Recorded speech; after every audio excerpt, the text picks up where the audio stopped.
Eu acho que mudar de cidade deixou muito escancarado como que o contexto social impacta em como a gente se sente livre ou não para explorar algumas coisas do meu estilo. Assim, a Aline em São Paulo é outra Aline do que a Aline em Belo Horizonte, assim, e as amarras que eu tenho aqui não são intencionais, assim, né? As pessoas não falam, deixe de usar isso e tal. Mas a liberdade e até as referências que a gente consegue se abastecer lá são diferentes daqui. Então lá eu me sinto mais livre para poder usar coisas diferentes. E aqui em Belo Horizonte eu não tenho tanto isso. Mas uma coisa que foi legal é, quando eu comecei a experimentar quem é a Aline mesmo lá em São Paulo, eu comecei a me questionar, tipo, pô, por que você não usa isso em Belo Horizonte? E aí, aos pouquinhos, eu tô conseguindo também trazer quem é a Aline quando eu tô aqui em Belo Horizonte. E uma coisa que eu acho legal é, eu tenho muitas clientes que também mudaram de cidade, mudaram de estado, de país, e todas elas sentem essa diferença. Tanto da pessoa que sai de uma cidade pequena e vai para uma cidade grande, e sente esse impacto de tipo, caramba, eu posso fazer o que eu quiser, quanto das pessoas que saem das cidades grandes e vão para cidades pequenas, e começam a ter amarras que elas não tinham antes. Então, essa diferença é muito interessante. E cada cidade tem uma vibe diferente.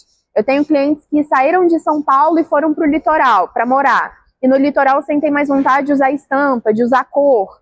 Então, ver essa interferência é muito legal. E ter consciência dela. Tipo, pô, mudei de cidade, mudei de país, o que tá mudando, né? Passar por essa transformação conscientemente deixa o processo muito mais leve. Você não fica com tantos dilemas, né? Aquelas crises existenciais. Meu Deus, quem eu sou, o que eu vou fazer no mundo?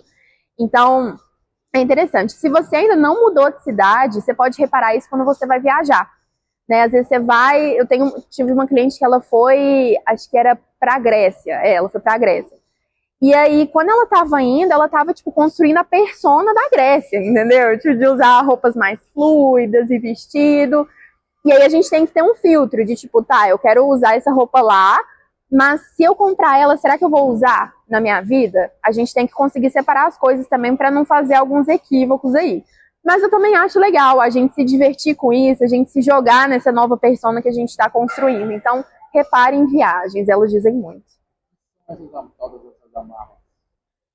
É um comentário que a gente escuta, tipo, às vezes não é um comentário maldoso, mas é um estranhamento, às vezes, da pessoa que está com você, de tipo, nossa, você vai usar isso? Nossa, você tá indo assim? Isso não é muito ousado? Isso não é muito diferente? Ou então, isso não é muito sensual? Isso não é muito... Enfim, podem existir dos mais diversos comentários.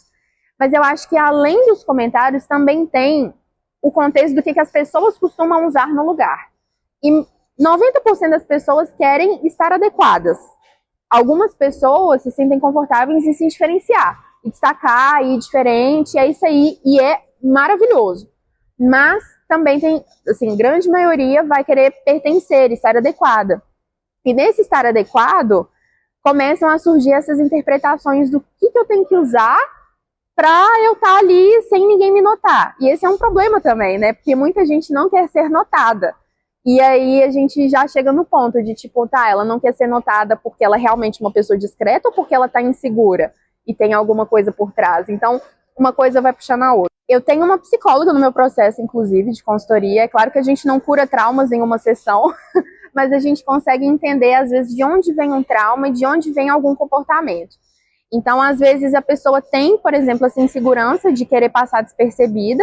A gente precisa entender de onde vem e se ela realmente quer continuar com essa impressão. E se ela quer continuar, eu trabalho com o que ela dá conta de fazer. Eu não forço a barra. Até porque se eu tentar colocar na pessoa uma coisa muito mais ousada, às vezes muito maior do que ela dá conta, ela não vai sustentar. E quando a pessoa não sustenta o look, é nítido. Você vê que a pessoa está desconfortável. Então, esse conforto, ele não é só físico, ele é visual também. Você precisa olhar para o espelho e se identificar com aquilo que você está vendo. Se ver naquele look, entender, putz, isso aqui sou eu. Só que quando eu vejo que a pessoa tem uma identidade ousada, ela tem tudo, assim, para sustentar um look mega diferente, mas ela fica com medo das impressões, aí eu tento dar uma puxada nela. Eu falo, não, vamos trabalhar isso, vamos experimentando e tal. Ensino técnicas para ela ter uma organização do caos, para não ficar só caótico o look, né? Pra gente ter ali um mínimo de harmonia. E aí, normalmente, com a técnica, a pessoa se sente mais confiante, de tipo, putz, entendi aqui o que eu estou fazendo. E por entender o que está fazendo, ela se sente mais confortável em ousar. Então, cada pessoa é de um jeito, né? Vai ter pessoa que vai estar preparada para chegar nesse ponto, vai ter pessoa que consegue chegar até ponto X, mas tem um ponto que é legal também. Às vezes, se eu vejo que ela consegue chegar até aqui só, eu ensino algumas poucas ousadias, e aí quando essa pequena ousadia vira normal, ela naturalmente vai querer dar um outro passo no degrau, é uma escadinha mesmo. Às vezes, por exemplo, a pessoa não usa cor. E aí, se eu falar para ela usar uma cor muito intensa do nada, ela vai estranhar, ela vai se sentir insegura, não vai rolar. Então, primeiro eu falo, se for da vontade dela. Que tal você substituir o preto por um azul marinho? Aí a pessoa começa a experimentar. Putz, gostei do azul marinho. Ah, então vamos agora pro verde militar? Vamos ver se você gosta? Aí ela vai experimentando. Se esses neutros coloridos que a gente chama derem certo, a pessoa já vai se sentir preparada para usar uma cor mais colorida, né? Então é uma escadinha. E tem que ter a ver com o que ela quer. Tem gente que quer continuar na cor preta e tá tudo bem também.